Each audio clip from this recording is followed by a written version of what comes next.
लेकिन हमारे दरमियान एक ऐसा लिफाफा है जिसको देखने के बाद न तो मजमून का पता लगता है, न ही लिफाफे का अंदाजा लगाया जा सकता है। एक ऐसा शायर दरमियान में मौजूद है मेरे दोस्तों, जो देखने में इतना मोतबर कि मुंबई के बिल्कुल शहर कोलाबा जैसा नजर आता है, लेकिन जब वो माइक पर शायरी करता है तो दोस्तों हम लोगों को यही महसूस होता है कि वो समंदर के किनारे मोहब्बत का घर बना रहा है।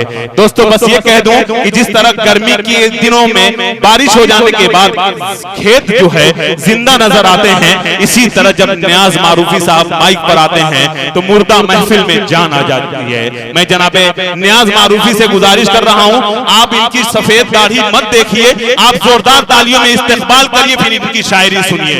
आइए नियाज भाई, बहुत खूबसूरत कलाम के साथ माइक पर आ रहे हैं। आपका दिल जवान होगा, आपकी उमंगें बढ़ेंगी और आपका हौसला परवान चढ़ेगा। जोरदार तालियां एक मर्तबा हो जाएं इस शायर के लिए। ये हैं जनाब नियाज मारूफी साहब। आइए हजरात, अस्सलाम वालेकुम। वालेकुम अस्सलाम। और अकमल अदीब साहब ने जो भी बात कही है वो सच है, ये हकीकत है कि मुझे मत देखिए, ये खुद अपनी गुनाह का एतराफ कर रहे हैं, ये अच्छी बात है। पढ़ें भाई नियाज भाई। इससे मैं तवज्जो चाहूंगा। इरशाद।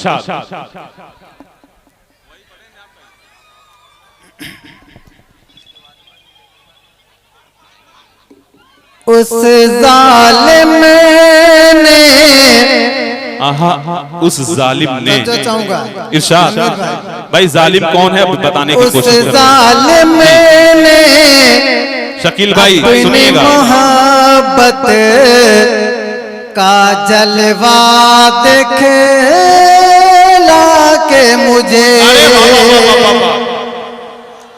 ये है उस जालिम ने अपने मोहब्बत का जलवा दिखला के मुझे, मेरे पत्थर दिल को अपने, मेरे पत्थर दिल को अपने हुस्न पे माइल कर डाला। उस जालिम ने अपनी मोहब्बत का जलवा दिखला के मुझे। भाई वो शुरू कर दीजिए, लेकिन इस शेर के इस्तेकबाल में मैं अख्तर नसीम साहब से यही कहूंगा, इससे ज्यादा कुछ नहीं कहूंगा, कि इस शेर का सबसे अच्छा इस्तेकबाल होगा ये कि आप तमाम शायरात को स्टेज पर लेकर आ जाएं। ये इस्तेकबाल बेहतर होगा। आपसे मेरी गुजारिश है, पढ़े नियाज भाई। ये नौजवान जो है शायरात के मुंतज़िर हैं, इंशाअल्लाह आपके हौसलों को मैं सलाम करूंगा। उस काफिर उस शोख अदा ने, भाई देखिए ये तहजीब की बात है। पल के उठा के, पल के झुका के, भाई नियाज भाई, काफिर नियाज भाई, उस पलकें बाद में उठाइएगा, पलकें बाद में झुकाइएगा, जरा एक नजर इधर भी हो जाए। मैं मोहतरमा सादिया इकरा जो प्रतापगढ़ से तशरीफ लाई हैं, इसी तरीके से मोहतरमा सना जो लहरपुर से तशरीफ लाई हैं, मोहतरमा शहर अंजुम जो बाराबंकी से तशरीफ लाई हैं, वो हमारे दरमियान तशरीफ हल्के हल्के कदमों से स्टेज पे ला रही हैं। इसी तरीके से हमारे दरमियान मोहतरमा प्रतिभा यादव जो बलिया से चलकर हमारे इस मुशायरे के स्टेज तक तशरीफ लाएं। मैं इन तमाम शायरात का अब कमाराकीन कमेटी की जानिब से दिल की गहराइयों से इस्तेकबाल करता हूं और नौजवानों आपको मुबारकबाद पेश करता हूं। पढ़े नियाज भाई।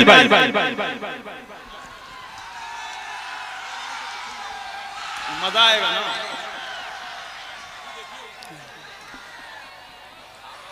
आइए दोस्तों, गजल का मतलब समाप्त करेंगे इकमल भाई। पढ़ें भाई, आप न्याज भाई को भले ही मत देखिए, लेकिन इनकी आवाज सुनिए, नजर कहीं और हो, ये अलग बात है। सुने अब दोस्तों इस गजल को, पढ़े भाई न्याज। मत प्यार के मुझसे बात करो,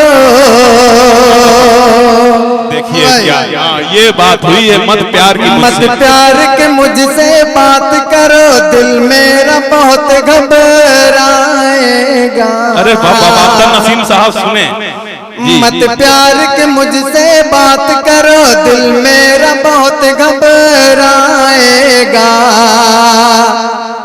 जब जान लगेगी जान मेरी, तुमको भी तरस आ जाएगा। क्या बात है, ये हैं जनाब दोस्तों देखेंगे इरशाद।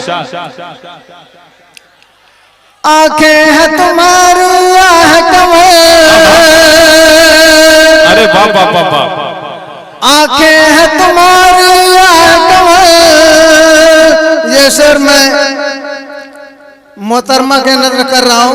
देखिए इस उम्र में ये आलम है इनका, अल्लाह सलामत रखे। आंखें हैं तुम्हारी आह कमर, चेहरा है तुम्हारा याह गजल, मदमस्त जवानी ऐसी है कि शाहजहां हो जा पागल।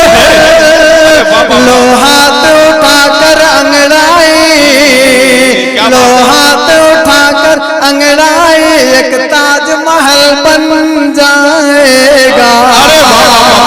जिंदाबाद जिंदाबाद, लगेगी जान अल्फाज में ढलकर तेरा रंगीन गजल बन जाता है। और दूसरा बन देखेंगे, जो बात मैं तुमसे कहता हूँ वो बात मुझे कहने देना। जो बात मैं तुमसे कहता हूँ वो बात मुझे कहने देना। आंखों के तुम इसमें खाने को लिल्लाह खुला रहने देना। गर्दिश में दबाएंगे सागर, गर्दिश में दबाएंगे सागर, तब जाम कोई चलेगा आएगा। जब जान लगेगी जान मेरी, तुमको भी तरस आ जाएगा। बहुत बहुत शुक्रिया। शेर देखेंगे, ये बन देखेंगे इरशाद। एक बेचैनी सी रहती है, दोस्तों बन देखेंगे।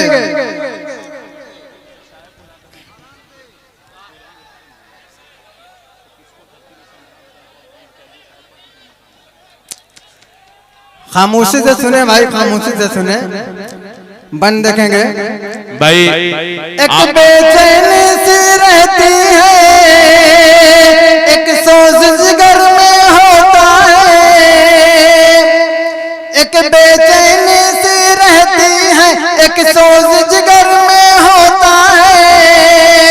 तो एक रोज की बात नहीं, हर रोज जिगर में होता है। ये इश्क हमेशा इस दिल को, ये इश्क हमेशा इस दिल को तड़पाया है, तड़पाएगा। जब जान लगेगी जान मेरी, तुमको भी तरस आ जाएगा। और आखिरी बन समाप्त करेंगे इरशाद। चार करो एक आशिक को, सुनिएगा अकमल भाई। चार करो एक आशिक को, बेकार दवा देते तुम हो। चार करो एक आशिक को, बेकार दवा देते तुम हो। तुम सोचो जरा अपने दिल में क्या चाहिए, क्या देते तुम हो। जो तीर नजर का घायल हो, जो तीर नजर का घायल हो, वो चैन कहाँ से पाएगा। जब जाने लगे, ये अनीस अहमद गोरख हैं जो मुशायरे के सलाहकार हैं। लगेगी जान वाह भाई, वाह, वाह, वाह। तुमको भी तरस आ जाएगा। और अस्सलाम वालेकुम। वालेकुम अस्सलाम। दोस्तों ये थे जनाब नियाज मारूफी साहब। मैं तो सोच रहा था कि बड़ी तहजीब याफ्ता अंदाज में इनकी शायरी होगी, लेकिन उससे कहीं ज्यादा आगे निकले। बहुत खूबसूरत अंदाज में शायरी कर रहे थे, लेकिन एक बात मैं बता दूं कि शायरी में जिस चीज की वो कोशिश कर रहे थे वो चीज तो इनको मिलने वाली है नहीं, क्योंकि उम्र का तकाजा है। बस इनको नसीहतन ये बात मैं कहना चाहता हूं ज़ियाउल्लाह साहब और शकील सेठ साहब कि बुरे हो दिन तो किसको लंतरानी याद आती है, बुरे हो दिन तो किसको लंतरानी याद आती है, बहुत रोते हैं बूढ़े जब जवानी याद आती है। बुरे हो दिन तो किनको लंतरानी याद आती है, बहुत रोते हैं बूढ़े जब जवानी याद आती है। किसी की बेबसी पे तंज करना छोड़ देना ना, अरे मुसीबत खुद पे पड़ती है तो नानी याद आती है। दोस्तों बहरहाल ये नियाज साहब ने एक अच्छा माहौल दिया शायरी के लिए। यकीनन ये कामयाब तरीन मुशायरा, ये तारीख साज मुशायरा हमारी समातों के हवाले हो रहा है। देखिए शकील सेठ साहब, मैं एक बात बता दूं कि इतनी खूबसूरत सरैया के अंदर जिन्होंने महफिल को सजाई है, संवारी है, वो नाम है अख्तर नसीम साहब का। कन्वीनर मुशायरा अख्तर नसीम साहब हमारे दरमियान मौजूद हैं।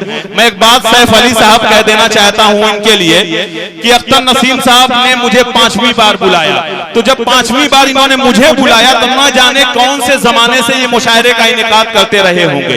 तो अख्तर नसीम साहब को आने के बाद मैंने इनसे पूछा, अख्तर नसीम भाई आप इतना मुशायरा करवाते हैं तब तो आप शायरी समझते होंगे। इन्होंने कहा कि हाँ बिल्कुल पूरी शायरी समझते हैं, अच्छी तरीके से समझता हूं। तो मैंने कहा कि एक शेर की तशरीह कर देंगे? कहा जी बिल्कुल कर देंगे। तो मैंने कहा उसका मतलब क्लियर और साफ होना चाहिए। कहा जी बिल्कुल। मैंने कहा शेर यूं है सैफ अली शाही कि मैं तसव्वुर से मुतमईन तो हूं मगर। भाई मुशायरा सुने, ये सब इनको जिनको मुशायरा सुनना है वो बैठे रहे। और अरकान कमेटी और रजाकार से मेरी गुजारिश है जरा सा बच्चों को संभालें। ये जो माहौल अफरा तफरी का है इसे खत्म करने की कोशिश करें। कोई बात नहीं है, बच्चे हैं, कुछ हल्की फुल्की बात हो जाती है तो दौड़ना शुरू करते हैं एक को देख करके दूसरे। इसी तरह एक आदमी थे, वो सोचे कि मैं कौम का जरा पता लगाऊं कि कौम इस वक्त पढ़ रही है जाहिल है। एक जगह उन्होंने अपने मुंह से लुआब निकाला, अली बंकीवी साहब ये बात बता दूं, और उसे लकड़ी से बैठ करके कुरेदने लगे। अब आदमी आते, नौजवान आते गए कि अरे भाई क्या हो रहा है। बहरहाल वो बात जो दूक वहां पे जुटते चले गए कि क्या कर रहे हैं। तो उन्होंने कहा कि आप सब अंधे नहीं हैं, बल्कि अल्लाह ने आपको आंखें दी है। बस बिला वजह के आपका मैं अंदाजा लगा रहा था, बिला वजह भीड़ लगा रहे हैं। तो दोस्तों जो आप इधर उधर मुंतशिर हो रहे हैं कोई वजह नहीं है, बिला वजह वो मुशायरे को खराब करना चाहते हैं। बच्चे हैं, बच्चों का ध्यान न दें। मैं बहुत कीमती बात बताने जा रहा था कि अख्तर नसीम साहब से मैं एक शेर की तशरीह जानना चाह रहा था। मैंने कहा सर साहब एक शेर का मतलब बताइए। कहा जी बिल्कुल पढ़िए। मैंने कहा शेर यूं है कि मैं तसव्वुर से मुतमईन तो हूं मगर आरजू है कि तू रूबरू आए, आरजू है कि तू रूबरू आए। बताइए इसमें शायर क्या कहना चाहता है। अख्तर नसीम साहब ने फौरन कहा इसमें शायर वीडियो कॉल करना चाहता है। तो हालात के एतबार से इन्होंने बहुत अच्छी तशरीह की। दोस्तों आइए अब मैं एक ऐसे शायर को आपके सामने पेश करना चाहता हूं कि बहुत से ऐसे लोग होते हैं मेरे दोस्तों जो उर्दू से नावाकिफ होते हैं, उर्दू से